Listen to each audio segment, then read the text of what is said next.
Hello students, हम लोग कर रहे हैं evolution. In the previous lecture हमने ह्यूगो डी व्रीज की म्यूटेशन थ्योरी डिस्कस की थी।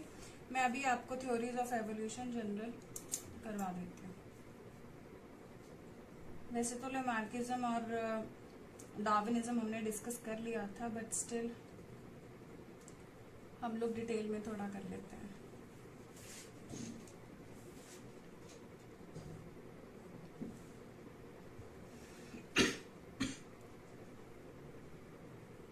Theories of evolution. तो सबसे पहले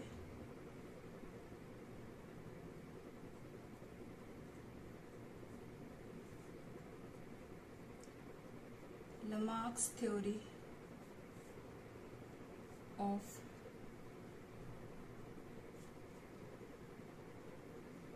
inheritance of acquired characters। Lamarck की थ्योरी वही थी जो कह रही थी कि अक्वायर्ड कैरेक्टर, जैसे कि जिराफ को हर एक जनरेशन में जितनी गर्दन लंबी हो गई उतनी ही आगे भी ट्रांसमिट होती जाएगी। So Lamarck's theory of inheritance of acquired characters, जिसे हम जानते हैं लमार्किज्म के नाम से। ठीक है, so it was given by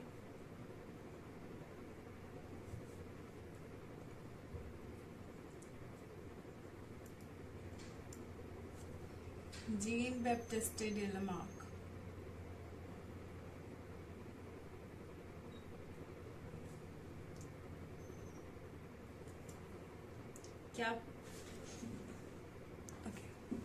क्या पोस्टुलेट्स क्या है इस थ्योरी के?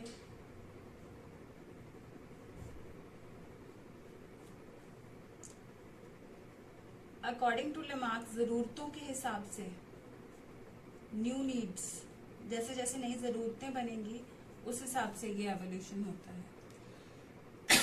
जैसे जिराफ को जरूरत थी अब और ऊंचे पत्ते खाने की,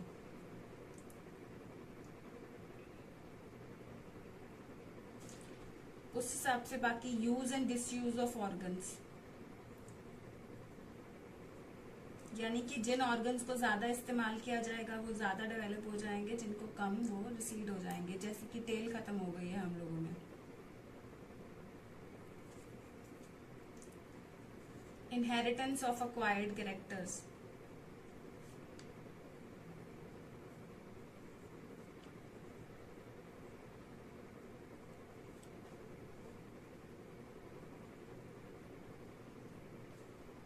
जितनी भी लेंथ जिराफ ने अटेन की थी, जैसे कि एक जनरेशन में एक पर्टिकुलर लेंथ अटेन हो गई, तो ये लेंथ अगली जनरेशन में तो जाएगी ही जाएगी वैसे ही, और अगली जनरेशन उसको और स्ट्रेच कर लेगी, तो स्ट्रेच्ड वर्जन ही नेक्स्ट जनरेशन में जाएगी और अगली जनरेशन उसको और स्ट्रेच कर लेगी। तो इस तरीके से lengthening of neck of giraffe देखा गया। तो जो भी एक अक्वायर्ड कैरेक्टर है अकॉर्डिंग टू लमार्क, वो आगे ट्रांसमिट हो जाता है। इसी तरीके से धीरे धीरे ही सेड नई स्पीशीज ही बन जाती है, स्पीशिएशन हो जाती है। ये पोस्टुलेट्स थे इसके। New needs, use and disuse of organ, inheritance of acquired character, speciation. ठीक है, and his study was based on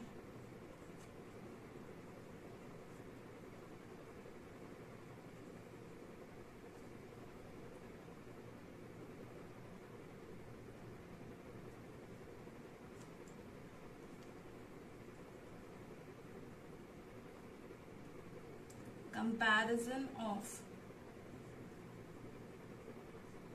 fossils and living organisms।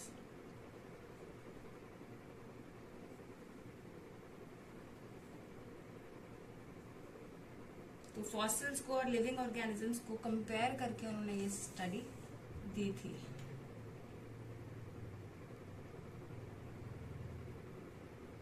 तो ये सारी थ्योरी के सपोर्ट में एविडेंसेस या एग्जाम्पल्स,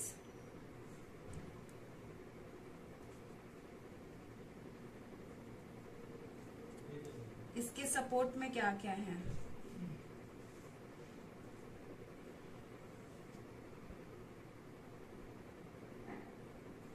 जिराफ, इसकी एग्जांपल हम लोग पूरी डिस्कस कर चुके हैं, मैं डिटेल नहीं कराऊंगी इसकी। स्नेक्स, स्नेक्स में क्या है ऐसा, कुछ snacks like Python and Boaz, इनमें they have remains of pelvic girdles. Pelvic girdle के रिमेन्स इनमें मिल जाते हैं। पेल्विक गर्डल क्या होता है, जिसके साथ में हमारी जो लेग्स होती हैं वो जुड़ी हुई होती हैं। तो remains of pelvic girdles, snakes के हमें पता है लेग्स वगैरह नहीं होते, बट स्टिल इनमें पेल्विक गर्डल के रिमेन्स मिल जाते हैं, यानी कि इनके जो एंसेस्टर्स थे वो कभी मूव करते होंगे, वॉक करते होंगे, लेग्स उनकी होती होंगी। ये गर्डल इस चीज का सबूत है। लेकिन इन्होंने रेंगना शुरू कर दिया, स्नेक्स ने चलना बंद कर दिया, यूज करना बंद कर दिया अपने लिम्स का, तो इसलिए वो खत्म हो गई लिम्स। ठीक है,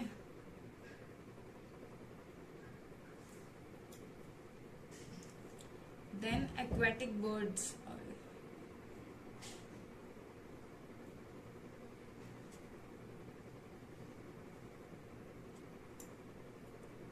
जो पानी में बर्ड्स रहती हैं जैसे डक वगैरह, वो उड़ती नहीं है, हमें पता है, तैरती हैं अभी।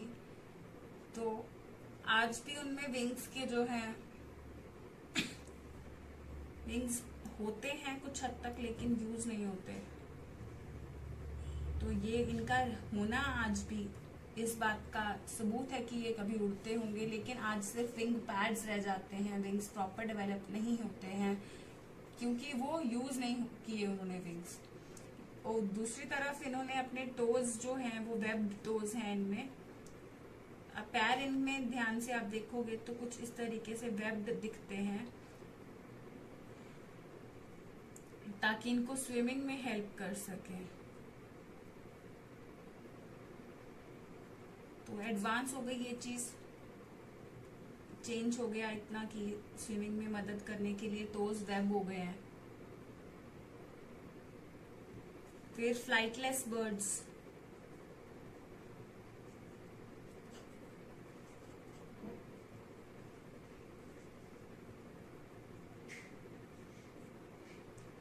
जैसे ऑस्ट्रिच वगैरह, तो ये भी उड़ती नहीं है, लेकिन विंग पैड्स वगैरह इनमें भी दिखते हैं।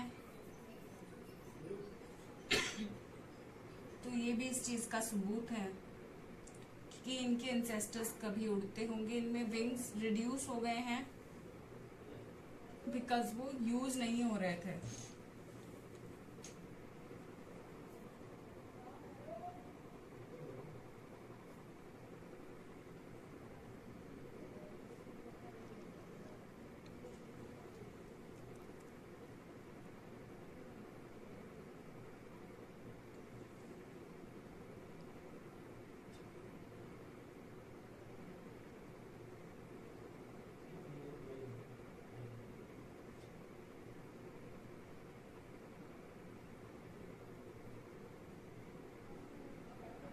क्रिटिसिज्म की अगर बात करें, these were evidences in support.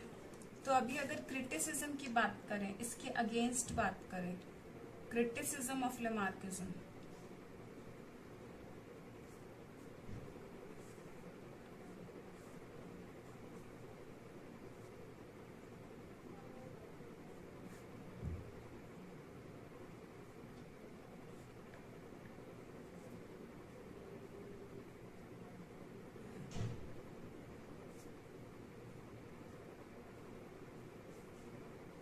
August Weismann's theory of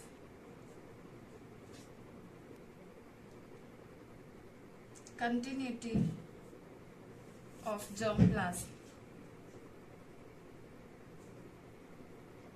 August Weissman ने प्रूव कर दिया था कि सिर्फ अगर जर्म प्लाज्म अफेक्ट होता है, जर्म सेल्स अफेक्ट होते हैं, सिर्फ तभी कैरेक्टर्स आगे पास होते हैं। कोई भी नॉर्मल सोमैटिक सेल में चेंज आने की वजह से कैरेक्टर्स आगे पास नहीं होते हैं।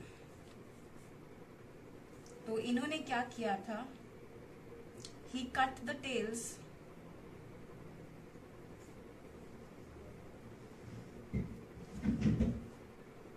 of rats for many generations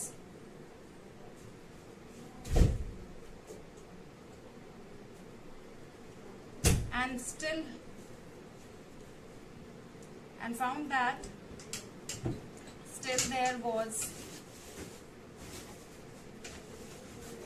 no reduction or no change in the length of tails in the progeny. इन्होंने क्या किया, चूहे लेने शुरू कर दिए। चूहे ले करके उनकी पूंछ हर जनरेशन में ये काट देते थे। पहले मेजर करते थे कितनी लेंथ है और फिर उसको कटिंग कर देते थे और फिर ऐसे चूहों को ब्रीड करने देते थे। तो इन चूहों के जो नेक्स्ट प्रोजेनी आते थे तो उनमें फिर वो टेल की लेंथ मेजर करते थे और देखते थे कि टेल का लेंथ ऐसे ही जनरेशन बाय जनरेशन वो काटते रहे, यानी कि इन चूहों ने अपनी जिंदगी में टेल इस्तेमाल नहीं की और जब रिप्रोड्यूस कर रहे थे ये चूहे उस टाइम पे भी इनके पास टेल नहीं थी। लेकिन स्टिल इनके जो प्रोजेनी पैदा हुए उनमें टेल गायब होना तो दूर, टेल की लेंथ छोटी तक नहीं हुई बिल्कुल भी। दैट क्योंकि ये टेल की कटिंग अक्वायर्ड कैरेक्टर था जिसने इनके सोमैटिक सेल को तो अफेक्ट किया लेकिन जर्म सेल को अफेक्ट नहीं किया। तो ऑगस्ट सीरीज में हमने प्रूव कर दिया कि सिर्फ वही कैरेक्टर्स आगे पास ऑन होंगे जो जर्म सेल्स को अफेक्ट करते हैं। फाइन।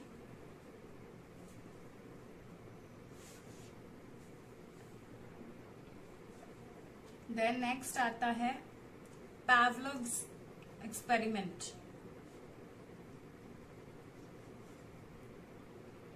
पावलोव ने एक्सपेरिमेंट किया था ऑन कंडीशनड रिफ्लेक्स।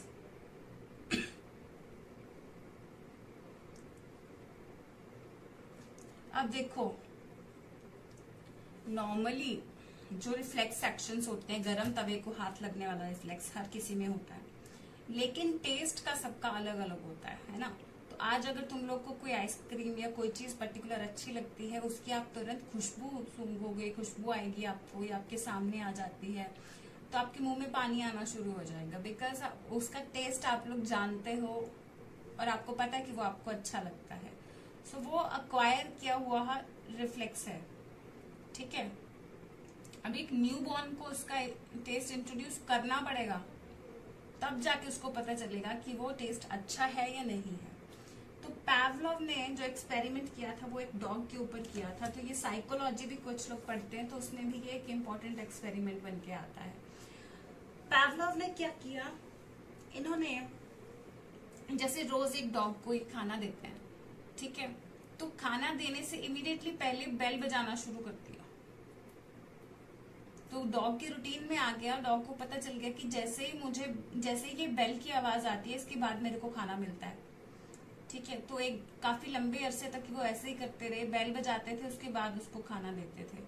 तो एक दो बार उन्होंने देखा कि उन्होंने बेल बजा दी लेकिन खाना नहीं लेके गए, तो लेकिन डॉग बहुत एक्साइटेड होकर के खड़ा हो गया, उसके मुंह से पानी आना शुरू हो गया, उसको ये था कि अभी मुझे खाना मिलेगा, ठीक है। तो ये क्या था, डॉग में कंडीशन हो गया, रिफ्लेक्स, एक रिफ्लेक्स बन गया कि हाँ बेल बजेगी और उसके मुंह से पानी आना शुरू हो जाएगा, बिकॉज अब उसको लगता है कि बेल आने के बाद मेरे को खाना मिलता है।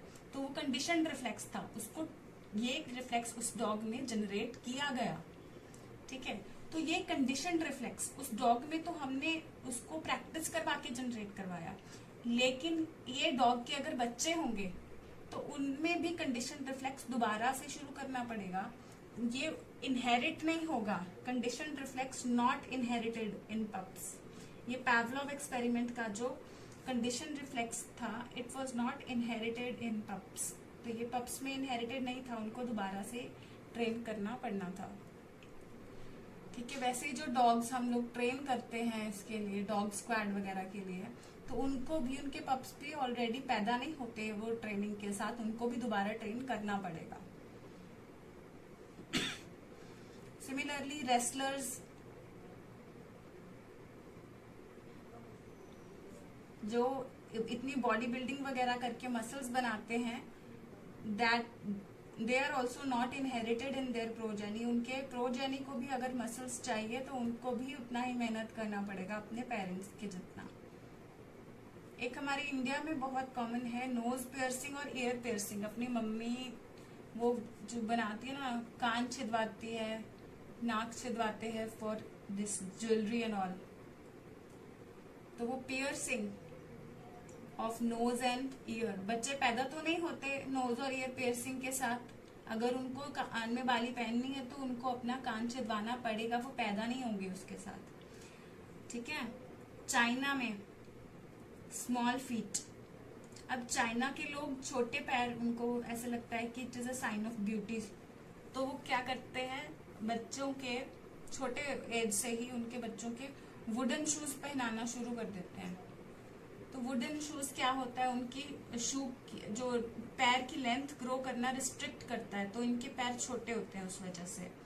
लेकिन अगर कोई पर्टिकुलर जनरेशन ये छोटे शूज नहीं पहनेगी तो उनके तो नॉर्मल ही ग्रोथ होती है आज भी, तो उनके सिर्फ वो प्रोजेनी के छोटे पैर रहते हैं जो वो वुडन शूज या टाइट शूज ऐसे वाले पहनते हैं।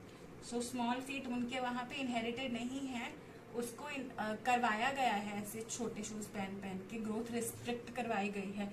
अगली जनरेशन में भी अगर छोटे पैर ही चाहिए तो भी उनको वैसे ही करवाना पड़ेगा।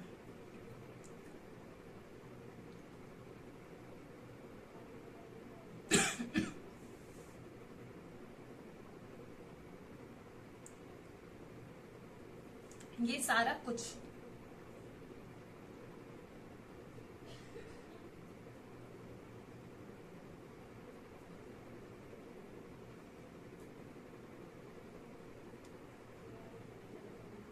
जो लेमार्क की थ्योरी है, लेमार्क की पब्लिकेशन का नाम क्या था, किस बुक में सब दिया लेमार्क ने, बुक का नाम था फिलोसॉफिक जूलॉजिक।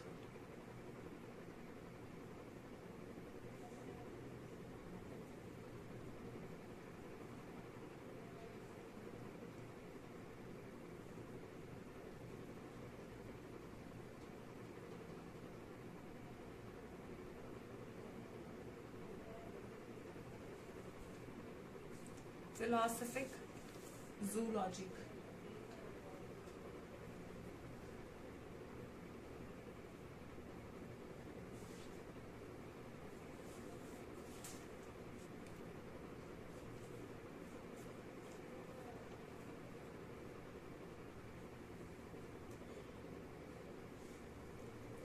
लेमार्किज्म को मॉडिफाई भी किया गया, लेटर ऑन नियो लेमार्किज्म भी दिया गया बाय डिफरेंट साइंटिस्ट, थोड़ा मॉडिफाई करके कि कुछ चीजें एक्सेप्ट की गई, ठीक है। It was given later by different scientist, neo मतलब थोड़ा चेंज करके। That is not we are discussing right now. So this is about Lamarck's theory.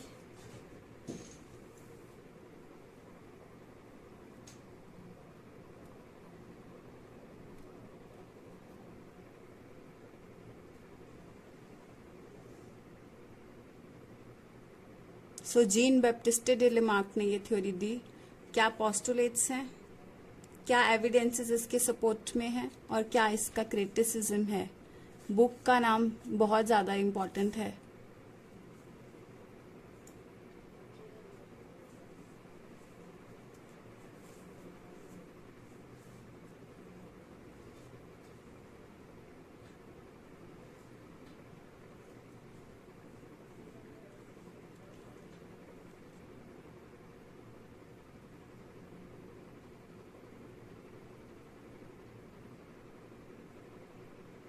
Book में हालांकि हमने ये लेमार्किज्म कवर कर लिया था, लेकिन उसमें हमने मेनली जिराफ कैसे होता है वो एक्सप्लेन किया था। इस चीज को भी आप अलग नोट कर लेना या स्टार मार्क करके कर लेना कि हमने इसका डिटेल कवर कर लिया है। बट ये सारा कंटेंट जो है एक्चुअल में लेमार्किज्म को कम्प्लीटली कवर करता है।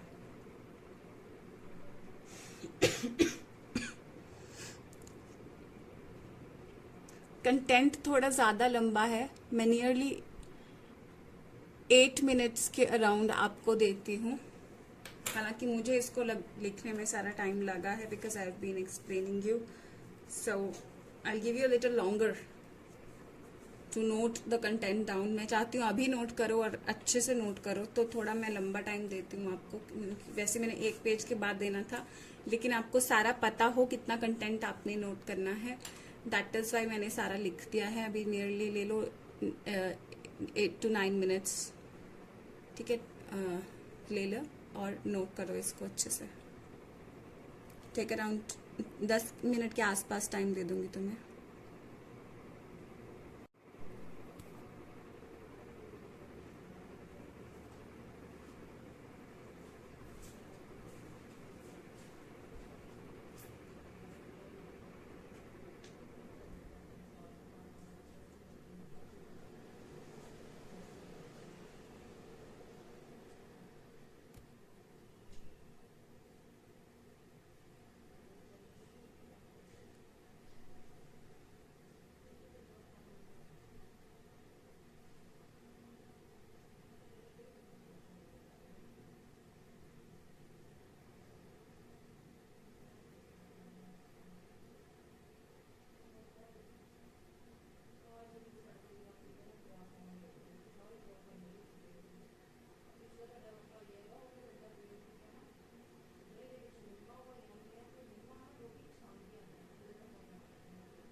Okay, so I hope you have noted it. I gave you sufficient time for that.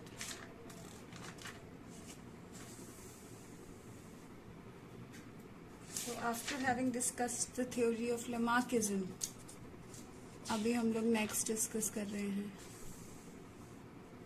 Darwinism, standard Darwinism.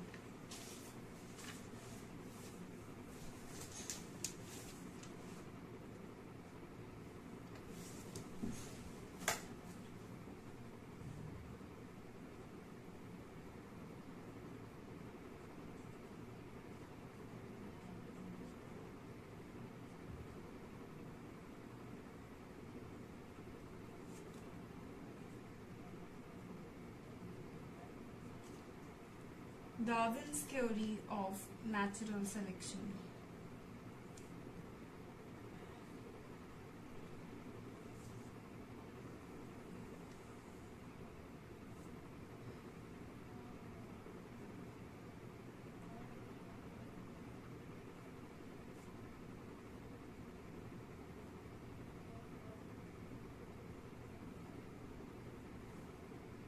Darwin was inspired by Malthus. And Malthus का एक एसे था, एसे ऑन पॉपुलेशंस. तो माना जाता है कि डार्विन ने ये एसे पढ़ा था, माल्थस द्वारा लिखा गया, और इसी से इंस्पायर्ड होकर के उन्होंने अपना थ्योरी दिया था. सो इंस्पायर्ड बाय माल्थस का एसे ऑन पॉपुलेशन. और डार्विनिज्म जिसको हम बोलते हैं, उसके पोस्टुलेट्स क्या हैं? Postulates means the main points. ठीक है. सो Darwin said population increase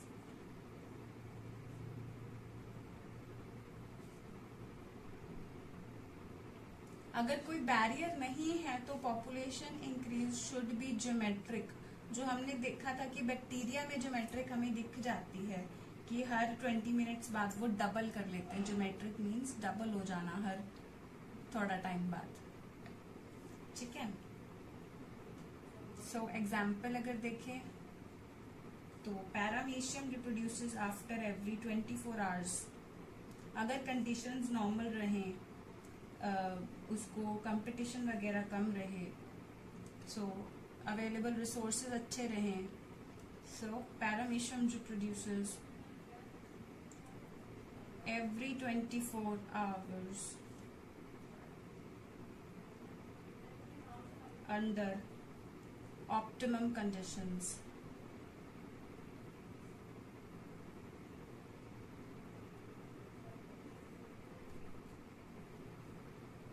And another example can be bacteria reproduces every 20 minutes. वही हो जाएगा bacteria reproduces every 20 minutes under optimum conditions.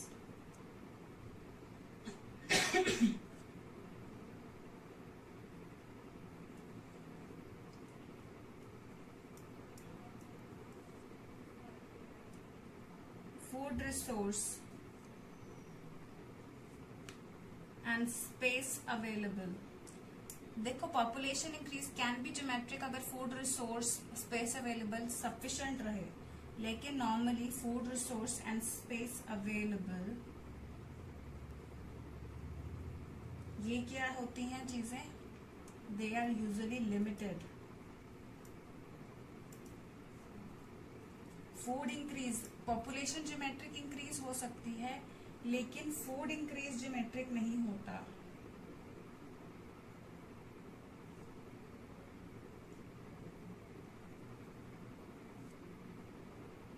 Food increase is arithmetic. ये अगर पॉपुलेशन अगर 2 into 2 मल्टीप्लाइड बाय 2 होगी, ये तो बस ऐड होता है, बहुत कम बढ़ता है. इसी वजह से ये पॉपुलेशन इंक्रीज ज्योमेट्रिक नहीं हो पाती है. सो फूड हम कह सकते हैं, food and space they are limited. Limited रहते हैं, कम रहते हैं. जो कॉम्पिटिटिवली सुपीरियर होगा वो ही इसको अवेल कर पाएगा।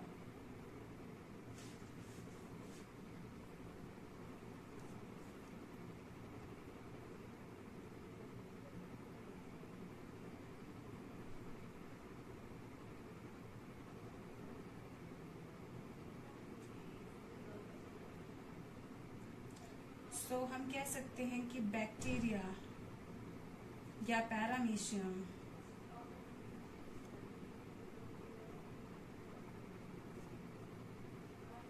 have the capacity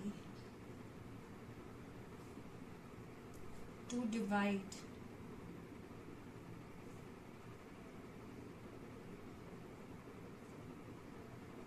geometrically, but what restricts their growth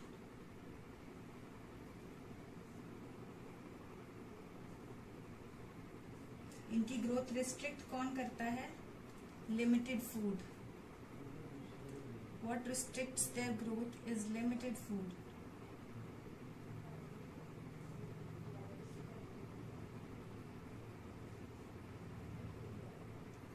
As it increases, as the food increases only arithmetically. So, reasons for controlled growth क्या है?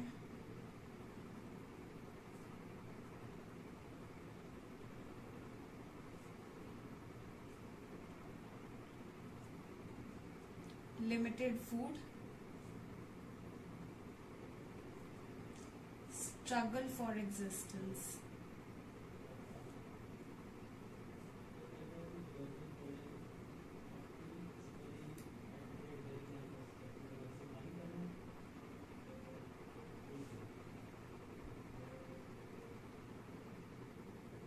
ठीक है। इसको अनबॉक्स कर लेते हैं। यही हमने बात की कि पॉपुलेशन इंक्रीज ज्योमेट्रिक हो सकती है, डबल कर सकते हैं, जैसे कि पैरामीशियम हर 24 घंटे बाद अपना नंबर डबल कर सकते हैं, बैक्टीरिया हर 20 मिनट में अपना नंबर डबल कर सकते हैं अगर फूड रिसोर्सेज अनलिमिटेड हो, स्पेस अवेलेबल अनलिमिटेड हो। लेकिन ऐसा नहीं होता है, food resource and space available limited होता है। फूड इंक्रीज इसके जैसे नहीं बढ़ता, फूड एरिथमेटिकली बढ़ता है।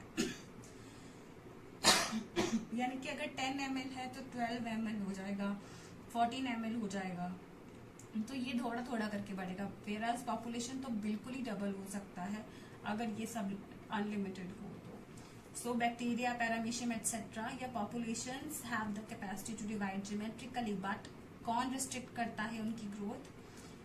लिमिटेड फूड और उनका struggle for existence. Because food limited है तो आपस में कंपटीशन होता है, स्ट्रगल होता है, तो दैट स्ट्रगल फॉर एग्जिस्टेंस उनका नंबर कम रखता है।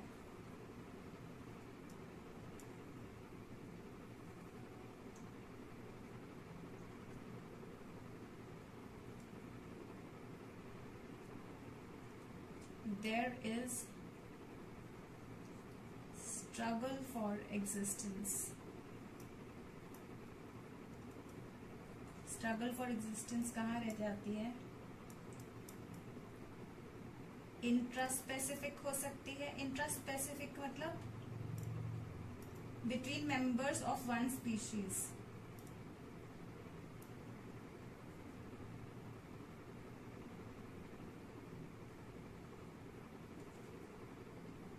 एक ही स्पीशीज के आपस में हो जाए मेंबर्स को, वो हो जाती है इंट्रा, मतलब स्पीशीज की आपस में, इंट्रास्पेसिफिक।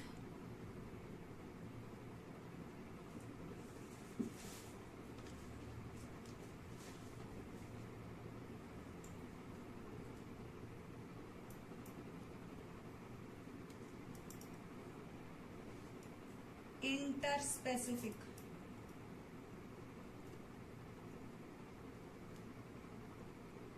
Between different species.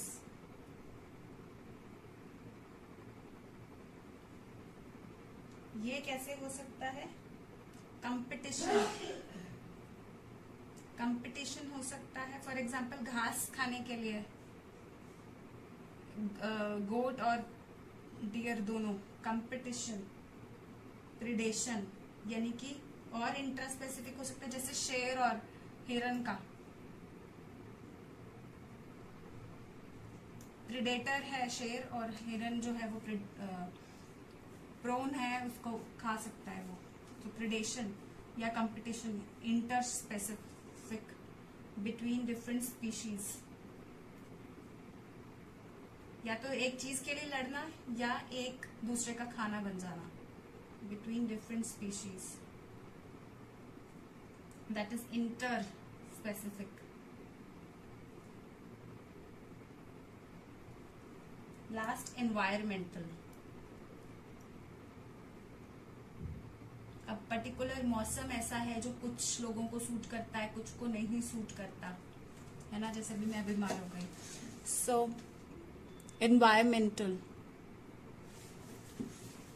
तो ये स्ट्रगल का पार्ट बन जाता है, कई बार एनवायरमेंट सूट नहीं करता है।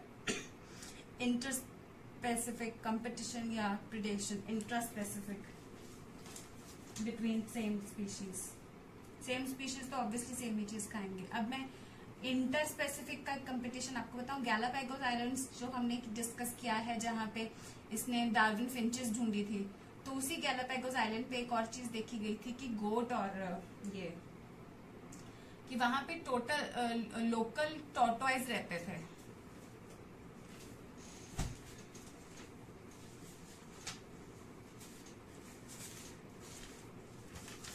लोकल ना वहां पे टॉर्टोइज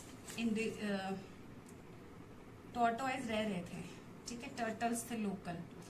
तो वहां पे क्या किया इन्होंने, गोट छोड़ दिया, काफी सारे गोट बाहर से लाके छोड़ दी, ठीक है।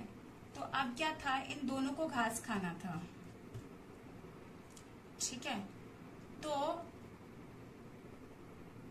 लेकिन गोट तो हम लोगों को तो पता है कि इसके सामने जो आता है वो फटाफट सर जाती है, वो दूसरे के लिए छोड़ेगी नहीं कुछ भी। तो गोट इतनी फास्ट ग्रेजिंग कर गई, ग्रेजिंग पावर ऑफ गोट वो सो फास्ट कि टॉर्टोइज एलिमिनेट हो गए, गैलापागोस आइलैंड से एक्सटिंक्ट ही हो गए। आई रिपीट, ये उधर थे लोकल वहां के टॉर्टोइज, लेकिन गोट इंट्रोड्यूस कर दी गई। गोट का ग्रेजिंग पावर इतना ज्यादा हाई है, हम लोग को पता है कि वो कुछ भी खा जाती है सामने आ जाए तो ग्रेजिंग पावर इतना हाई है, वो तो खाती रहती है, वो ऐसे तो फुल होती नहीं है, गोट का ग्रेजिंग पावर इतना ज्यादा होता है। तो वो इतना ज्यादा फास्ट ग्रेजिंग कर गई कि टॉर्टोइज को ग्रेजिंग के लिए कुछ बचा ही नहीं। कंपटीशन इतना ज्यादा उसने गोट ने उसको दिया कि गोट सक्सीड कर गई नए लैंड में जाके, लेकिन टॉर्टोइज वहां का जो लोकल था वो एलिमिनेट हो गया, ठीक है। तो ये इंटर स्पेसिफिक कंपटीशन का एक बहुत अच्छा एग्जांपल है।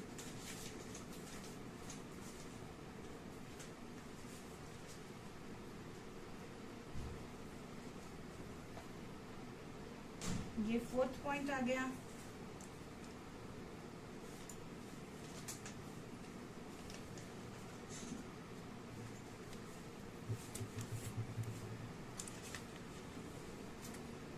नेक्स्ट पॉइंट पे हम लोग आते हैं, variations in a population.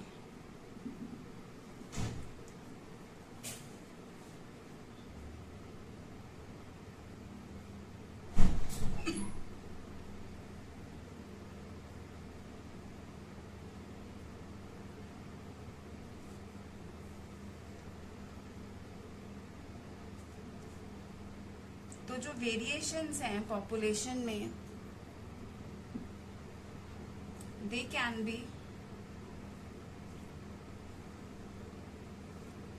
continuous,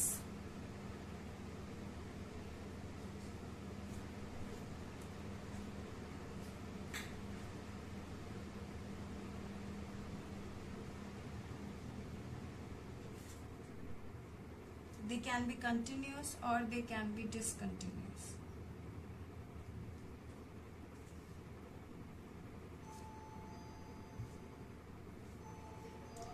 discontinuous mutations, जिनके बारे में हमने ह्यूगो डिवरीज के केस में बात की कि अचानक हो जाती हैं, सडन हो जाती हैं, और ये म्यूटेशंस होती हैं सडन और लार्ज होती हैं, म्यूटेशंस हो जाती हैं।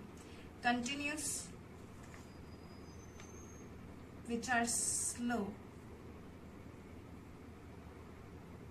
and caused due to recombination। तो recombination क्रॉसिंग ओवर वगैरह, यानी कि जिनको नॉर्मली हम लोग वेरिएशंस बोलते हैं।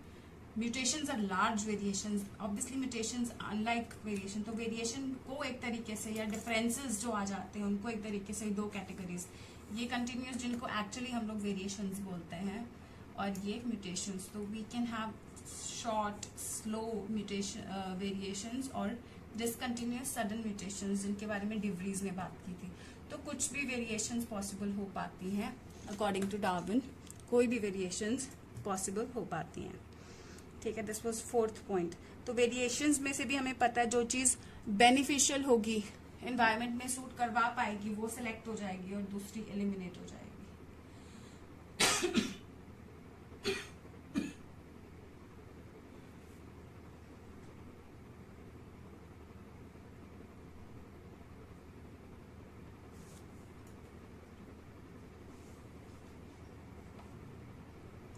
नेक्स्ट हम आते हैं, तो जो भी वेरिएशन सक्सेसफुल होगी, जो अडेप्ट कर पाएगी, वो सेलेक्ट हो जाएगी, यानी कि हम इसमें कह सकते हैं कि क्या हो जाएगा, नेचुरल सिलेक्शन हो जाएगा उस चीज का। और नेचुरल सिलेक्शन क्या होता है, survival of the fittest, natural selection and survival of the fittest. और हमें पता है कि डार्विन का नेचुरल सिलेक्शन और survival of the fittest, fitness ultimately for Darwin means reproductive fitness. तो यानी कि क्या हो जाएगा, इनहेरिटेंस। अगर रिप्रोड्यूस अच्छे से करेंगे ये, तो अच्छे यूजफुल कैरेक्टर्स इनहेरिट हो जाएंगे, इनहेरिटेंस ऑफ यूजफुल वेरिएशंस। और ये इस तरीके से आगे इनहेरिट होते जाएंगे, तो धीरे धीरे एक नई स्पीशीज तक बन सकती है। तो speciation.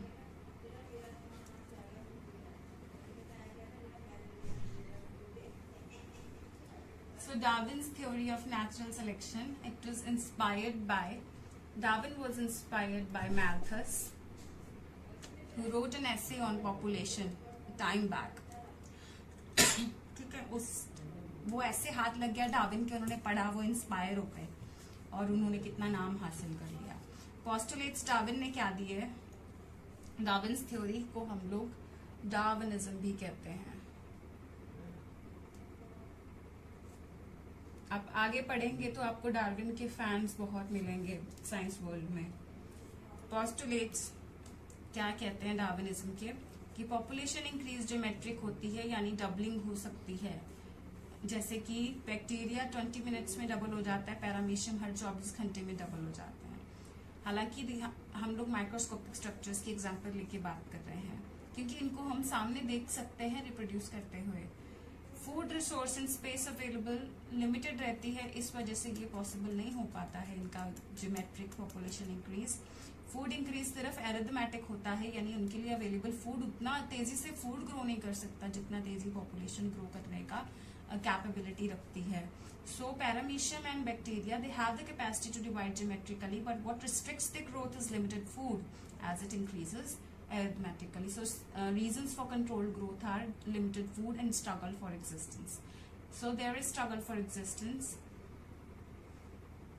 intraspecific struggle, interspecific struggle और environmental कंडीशंस होती हैं, सूट करें या ना करें। इंट्रास्पेसिफिक एक ही स्पीशीज के मेंबर्स में, वो तो ऑब्वियस सी बात है, एक ही स्पीशीज की जरूरतें सेम होंगी तो उनका आपस में कंपटीशन तो होगा ही होगा। नीट की सीट ही लगा लो, है ना, सभी का आपस में कंपटीशन होता है। सो इंटरस्पेसिफिक भी सेम स्पीशीज, इंटरस्पेसिफिक दो अलग अलग स्पीशीज। जैसे यहाँ पे हमने गोट और टर्टल्स की बात की कि टर्टल्स को उसने एलिमिनेट ही कर दिया। गोट के जो उनकी ग्रेजिंग कैपेबिलिटी बहुत ज्यादा थी। प्रिडेशन, लायन और वैसे तो लायन जो प्रिडेशन करता है वो डियर वगैरह की पॉपुलेशन अंडर कंट्रोल रखता है, लेकिन अगर वो बहुत वीक हो जाए डियर या लायन बहुत ज्यादा, नंबर बढ़ जाए तो वो ज़्यादा प्रॉब्लम पोज भी कर सकता है। अब वेरिएशंस भी आ सकती हैं पॉपुलेशन में, वो जो कंटिन्यूस वेरिएशंस शॉर्ट हो सकती हैं या म्यूटेशंस भी आ सकती हैं। तो इनमें से जो भी वेरिएशंस आती हैं, सिंपल वेरिएशंस या म्यूटेशंस, अगर हो सकता है नेचर में अडेप्ट करने के लिए कुछ चीज़ें ज़्यादा बेनिफिशियल हों तो वो फ़ायदेमंद हो सकती हैं, और जो फ़ायदेमंद होंगी, जो नुकसानदायक होंगे वो एलिमिनेट हो जाएंगे, जो फ़ायदेमंद होंगे वो नेचर को बेटर अडेप्ट कर जाएंगे, सूट कर जाएंगे, और नेचर के चेंज के हिसाब से सूट कर जाएंगे का मतलब है वो सरवाइव कर जाएंगे।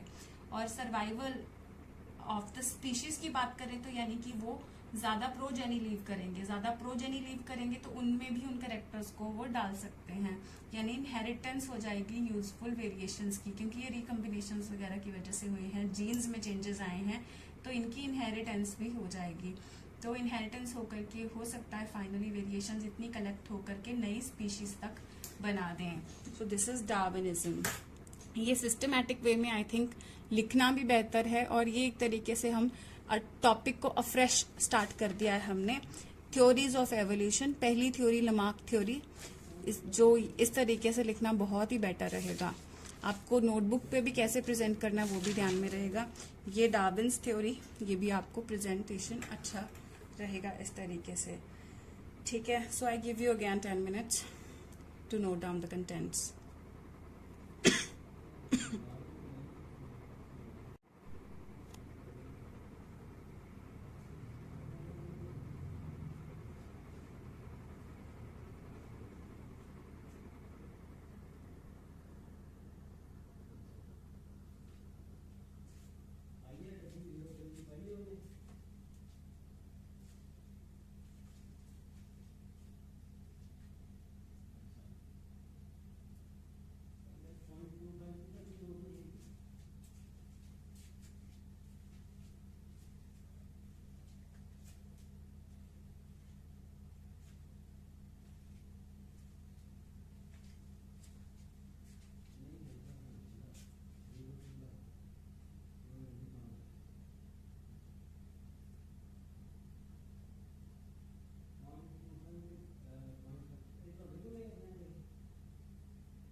ओके, सो आई होप आपने नोट कर लिया होगा। अभी हमने 2 थ्योरीज डिस्कस की है, इसके अलावा 2 और है। नियो डार्विनिज्म नाम की भी एक चीज आती है।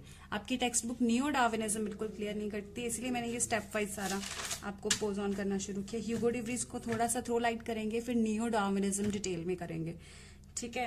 तो ये चीजें बहुत इंपॉर्टेंट है, इसीलिए मैं आपको इस तरीके से प्रेजेंटेशन दे रही हूँ इस चीज की। तो ये हर चीज से बोर्ड प्रेजेंटेशन और हर चीज से बेहतर आ रहा है कि यहाँ पे आपको पूरा एक लिस्ट फॉर्म में आपकी नोटबुक पे कैसा होना चाहिए वो प्रेजेंटेशन भी मिल रहा है। इसको आप अच्छे से स्टडी करें, फिर नेक्स्ट थ्योरी हम लोग नेक्स्ट लेक्चर में करेंगे। That's all with this lecture. Thank you and have a nice day.